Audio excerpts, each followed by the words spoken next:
Hey y'all, welcome back to my channel, or if this is your first time here, thanks so much for stopping by. Today I'm just testing out a ton of new makeup, swatching some things for y'all, lots of glittery goodness. Joke is on me because this look was originally supposed to be an all matte look, and then the UPS guy dropped some things off. I saw them and it was just like, heart, be still, I need to slather these things all over my face, so that's kind of what happened on my eyes today. So yeah, go ahead and grab a snack, grab your coffee, your makeup bag, and we can get ready together. I'm gonna go ahead and start off with my eyeshadow primer. I'm kind of between these two. I still love the CoverGirl lid lockup. I just repurchased a new one because I recently finished the last, but I haven't used the Ciate All About That base in a while. This one is just in nude, so I think I'm gonna take a bit of this. It comes out more like a yellow beige type of nude. I've been meaning to pick up MAC Soft Ochre. I feel like I haven't used that in years and I remember loving it, but I'm trying to finish at least one other eyeshadow primer before I bring more into my collection. I recently did a declutter, kind of more of like a general talk through declutter, so if you guys are interested, I'll go ahead and insert that here. The palette that I'm going to be using today, this is going to be a first impression for me. This is from Smashbox. It's the LA Cover Shot Eye Palette, so it's kind of just a larger version of those. Are those called Cover Shot palettes too? Like the mini palettes that, does this one move? Oh, it does. So you kind of get like a rainbow sunrise sunset effect on this palette, but it's somewhat broken down the same way. 4 different color stories going on with several different brow bone shade options, which is nice because 2 are matte. So I'm gonna go in with this shade here with a Smashbox All Over Shadow Brush. This is one of my absolute favorites for the brow bone. Oh, it's like this mirror is real dirty. It's because I forgot to pull off the sticker. I just started watching Paradise Hotel on Fox. Is anybody else watching that? That is definitely filling like the void of Love Island for me, which I'm obsessed with that show. But Kristen Cavallari, she's always been pretty, even on Laguna Beach, but she is the host of Paradise Hotel, and she is someone who has just gotten prettier and prettier with age. Her outfits are always amazing on there. In fact, I really want to self-tan now because everybody on that show is super, super tan. Okay, for my crease, I think I'm gonna keep the crease neutral because I do either want to go in with this really kind of like punchy coral or the purple on my lid. This is the Morphe M502, and this Cover Shot palette also comes with one of these Smashbox gel liners, which are really nice, especially if you want a tight line or waterline. Those glide on really smoothly. I think I'm just gonna take a mixture of these 2 shades here. Let's start off with the lighter color. Oh, you know what? I have one of the, or I guess it's actually the only palette that came in the Smashbox Crystallized collection that I really wanted to test out as well because there are some amazing foiled shades in there. But I don't want to like bounce back and forth between 2 palettes, so we'll just stick to this one. All right, now going in with more of that reddish brown shade, I'm also going to pull that right through the crease. I really wish there was a matte yellow in here. I think that would be a fun addition to the color, especially since there's that turquoise. I'm just taking a MAC 217, and I think maybe we'll do like the purple and the coral because I think those 2 would fuse really pretty together. All right, this is nice. I do wish it was slightly deeper. Okay, I think to get this to pop even more, I'm going to use a liner first. This is one of the new Urban Decay 24/7 Glide On Eye Pencils in Viper. I'm pretty sure this shade is new. They sent over this PR package because they launched new heavy metal glitter liners. So I do want that purple just to be a touch more intense. So I think I'm just gonna use this as my shadow base on the outer. Wow, this mirror is so freaking dirty. So I'm just gonna kind of color in the outer corner of my eye. Obviously you don't have to use this exact pencil, even if you just went in with any other purple cream shadow. All right, there we go. Just to kind of make the purple pop a bit more. Yeah, I think this with like the coral blending into it will be really pretty. I want to use the coral in here. So let's just take that with my finger. I'm gonna see how that applies first. It is a matte formula, but it's just really soft. So I feel like if I use my finger and really pack it on there, and it kind of just blends into the purple nicely on its own. Okay, so I could definitely leave this here. I probably should because I feel like I don't do enough matte looks, but Urban Decay recently sent over these new heavy metal glitter gels, so you can use these on your eye, face, and body. And as soon as I opened these, the first one that just really stuck out is this shade called Saturday Stardust.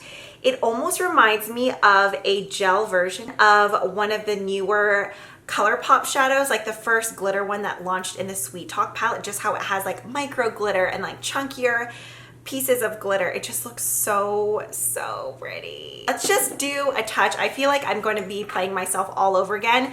A couple of videos ago, I did another look that I liked, and then I went a step too far and I was like, man, I should have left it.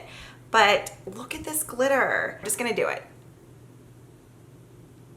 So there's larger flecks and then just these teeny tiny micro shimmers. It says that this is supposed to last for 9 hours. It has a water gel base, so it's not supposed to be sticky at all. Kind of reminds me of like a rainbow fish, right? That looks crazy right now, but I feel like once I have liner on, it'll look much better. For the larger glitters, the larger glitters being so large, surprisingly enough, they don't feel crispy on my eyes. Typically when you have those like hexagon shaped larger particles, you can feel them and they like jab different areas. They don't feel crispy at all. Like it doesn't even feel like I have glitter on my eyes. I need to make my next eyeshadow tutorial a full matte look because I feel like I do, well, I don't feel like, I know I do glitter all the time, but there was this other amazing glitter in this collection. I know, is it Distortion or something, is one of the kind of like clear icy looking glitters.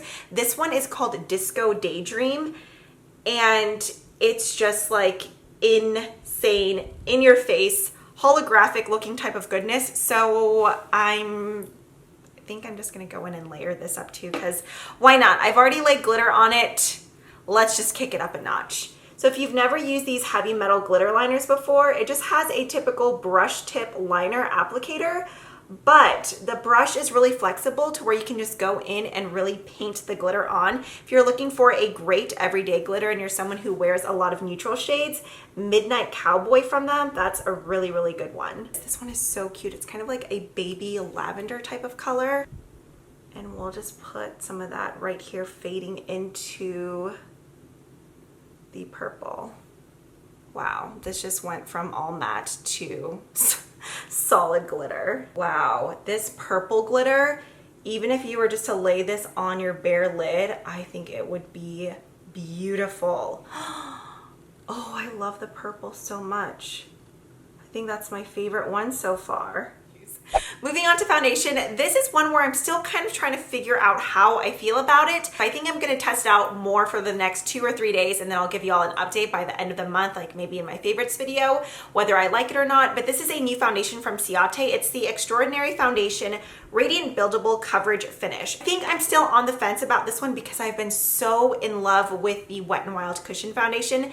That has been my go-to all month long. And with the new Huda Beauty Setting Spray, which I have some things to say about that, it has been staying on my face all day and it feels completely weightless. I just love that foundation so much. So this one does have a pump. The entire packaging of this is super cute. It says radiant, so I expected it to be much more liquidy, like, you know, NARS Sheer Glow or something like that, but it kind of has more of a almost like moussey gel feeling. It doesn't really run down at all. It just kind of stays in its shape. So just doing several dots here and there, and then I think my favorite brush to use with this is dirty right now, so I'm just gonna go in with the Real Technique sponge.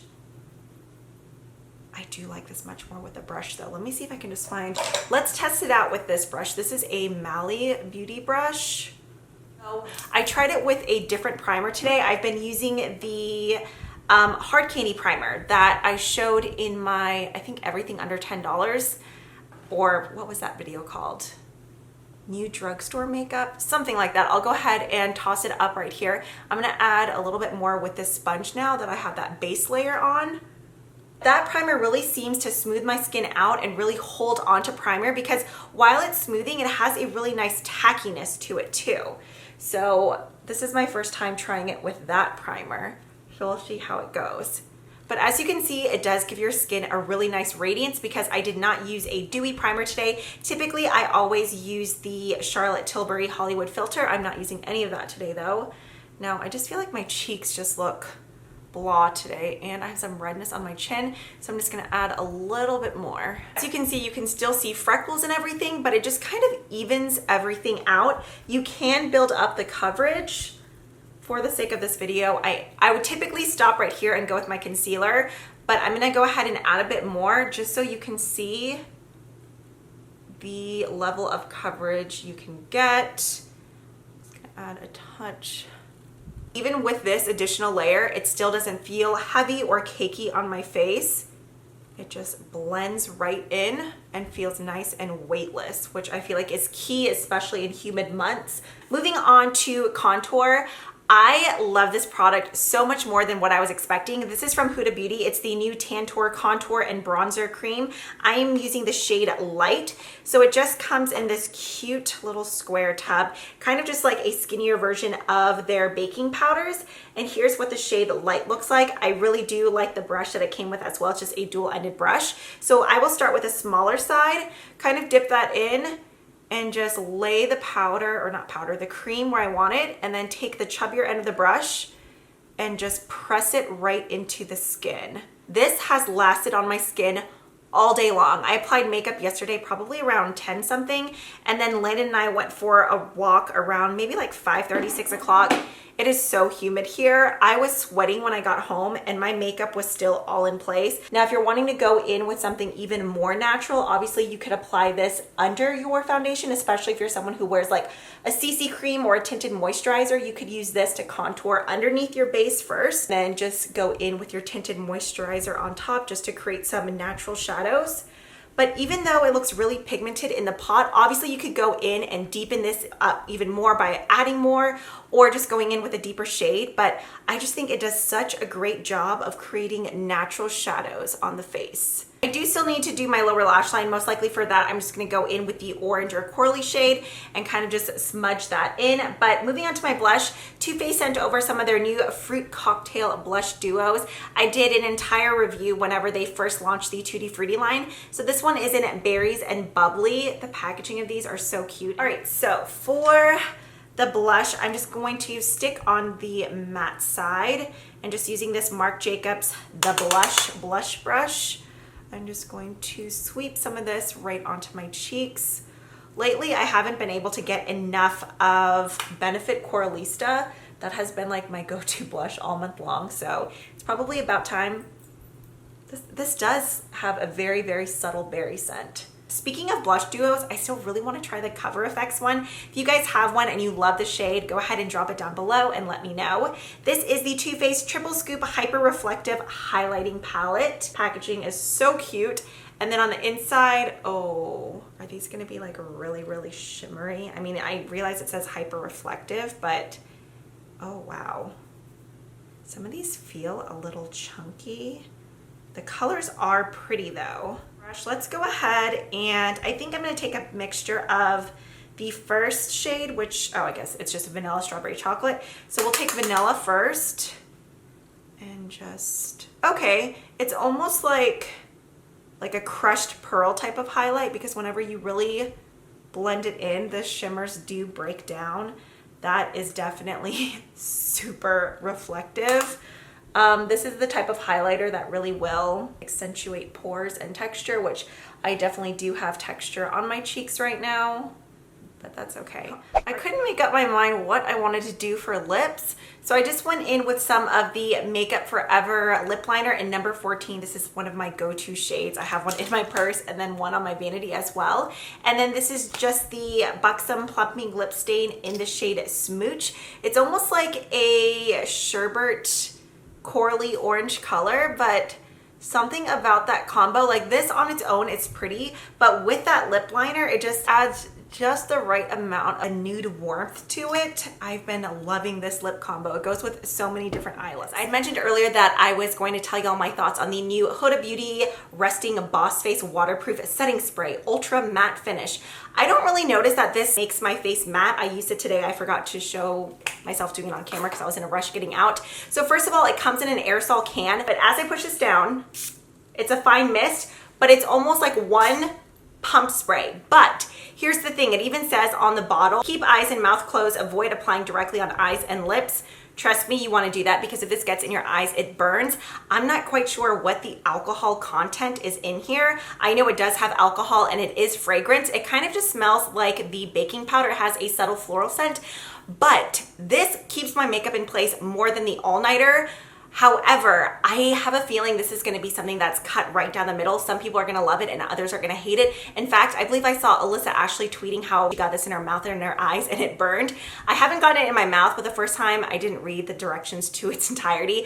I did get it in my eyes and it definitely did burn. So instead of just going on and spraying it all over my face, it even says that they recommend spraying it on a sponge first. But I'm telling y'all, I've used the Wet n Wild without a setting spray before, and while it did last throughout the day, nothing in comparison to when I use the setting spray. So what I'll do is I'll just mist the sponge, and then I'll just quickly dab it on areas where I know I kind of get like oily or where my makeup separates, and that way I'm not getting any of the alcohol in my eyes or anything. I don't notice it drying my face out by any means. It's either Cinema Secrets or Ben Nye. I remember when we lived in Orlando, I had even asked one of the like Disney princesses there, I was like, how do y'all get your makeup to last? And she had mentioned that so many of them use this setting spray, and I remember in there that one had a bit of that stinging alcohol feeling if you got it anywhere near your eyes, but just like alcohol paints, those last on your face all day long. So I think that is the trick to this, is the alcohol content, but just beware, do not get it in your eyes. But on the flip side, if you are someone who is very, very greasy or you're just having a hard time keeping your makeup in place, I would highly recommend at least just trying it out, even if you go to Sephora and just like mist your face and walk around, just keep your eyes and your mouth shut before you do it. Okay, that was kind of a long spiel. That is it for this one. If you guys haven't already and you liked what you saw today, I would love if you subscribe. That way we can hang out more in the future. I hope you guys all have a great day and I will catch you in the next one. Bye.